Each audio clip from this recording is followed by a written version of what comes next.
खुलुमबाय Bodoland entertainment live YouTube चेनेलनि जानानै नोंथांमोननो अननाय सिबिनायखौ जासिग्रोबाय। थांनाय 15 एप्रिलनिफ्राय 21 एप्रिलसिम बड'लेण्ड एन्टारटेनमेन्ट लाइभ इउटुब चेनेला बैसागो हान्जा मोसानाय बादायलायनाय बानजायदोंमोन। बेनिनो दिनै बैसागो बादायलायनायनि फिथाइखौ फोसावनो लानाय जादों। नाथाय जोबोर दुखुनि बाथ्रा दि गासै मोनबा हान्जायाल' बे बादायलायनायाव बाहागो लादोंमोन, जायनि थाखाय बानजायग्राया गोनो गोथो जानाङो। खम बादायारिफोरखौ लानानै माबोरै फिथाइखौ फोसावगोन होननानै गोनो गोथो जानो गोनां जादोंमोन। अब्लाबो बड'लेण्ड एन्टारटेनमेन्ट लाइभ इउटुब चेनेला फिथाइखौ फोसावनो थाखाय आखायाव लानाय जाबाय। नाथाय मोनसेल' हान्जानो हामलायथि एबा अनसायनाय बान्था महरै 1000 रां होनो थांखि लानाय जाबाय। बेनि थाखाय जों दुखु फोरमायबाय। अनसायनाय एबा हामलायथि देरहासारनो हानाय हान्जाया जादों दौदिनि गामिनि सेंग्रा सिख्ला हान्जा। दैदेनगिरिया जादों बिग्राय दैमारि।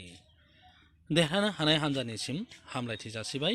बड'लेण्ड एन्टारटेनमेन्ट लाइभ इउटुब चेनेलनि जानानै गासैबो बादायारिफोरनिसिम एबा बादायारि हान्जाफोरनिसिम अननाय सिबिनायखौ जासिहरो, जाहाथे उननि समावबो बादायनाय समाव नोंथांमोना बादायलायनायाव बाहागो लायो। मानो होनोबा बैसागु मोसानाय हान्जा मोसानाय बादायलायनायनि गेजेरजों बैसागुखौ एबा बैसागु फालिथायनि सोमोन्दै गुबुननो मिथिहोनायनि गेजेरजों जोंनि हारिमुखौ फोथांना लाखिनाय एबा जोंनि हारिमुखौ फोथांना लाखिनो थाखाय बेबायदि बादायलायनायखौ बानजायनाय जादोंमोन।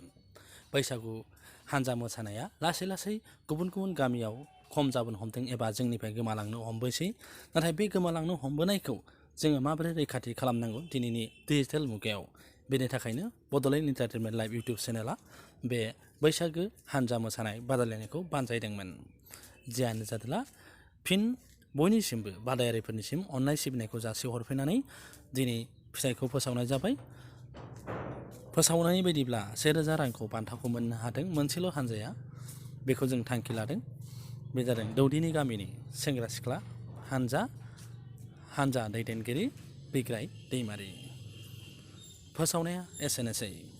नोंथांमोना बड'लेण्ड एन्टारटेनमेन्ट लाइभ इउटुब चेनेलखौ साबस्क्राइब खालाम, लाइक खालाम आरो शेयार खालामनो दाबाव। गोजोन्थों।